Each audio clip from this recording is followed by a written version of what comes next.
Hello guys, எல்லாருக்கும் வணக்கம். நான் தான் பாலாஜி பேசுகிறேன். இந்த வீடியோவில் என்ன பார்க்க போகிறேன்னா, நம்ம எல்லாருமே ஏப்பத்தை சாதாரணமாக நினச்சிருப்போம். ஆனால் அந்த ஏப்பத்தால் எவ்வளோ பெரிய விஷயம் நடக்குது தெரியுமாங்க? உங்களுக்கு வயிற்று பசிக்குன்னா நீங்கள் போய் சாப்பிடுவீங்க.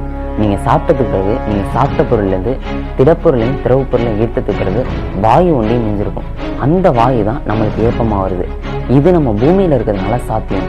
ஒருவேளை நம்ம விண்வெளிக்கு போயிருக்கோம் வச்சுங்களேன், அங்கே நம்ம சாப்பிட்றோன்னா நம்ம சாப்பிட்ற பொருள்லேருந்து திடப்பொருள்லேருந்து திரவு பொருள்லேருந்து வாயுவை பிரிச்சிருக்க முடியாது. அதனால அங்கே ஏப்பம் வராது. ஏப்பம் வராததுனால அங்கே நம்ம சாப்பிட்ற பொருள்லாம் வாங்கியே வந்துடும். அதனால தான் நம்ம விண்வெளியில் சாப்பிட முடியாது. இந்த ஏப்பத்தினால எவ்வளோ பெரிய விஷயம் நடக்குது அப்படிங்கிறது நீங்கள் தெரிஞ்சுங்க. நான் உங்கள்கிட்ட கடைசி ஒன்று கேட்கணும்னு நினச்சேன். நீங்கள் இதை பற்றி என்ன நினைக்கிறீங்க அப்படிங்கிறது கீழே கொண்டு வந்துங்க. வீடியோ பிடிச்சிருந்தாலும் சரி பிடிக்கலனாலும் சரி ஒரு லைக் பண்ணி சப்ஸ்கிரைப் பண்ணுங்கள். Bye guys.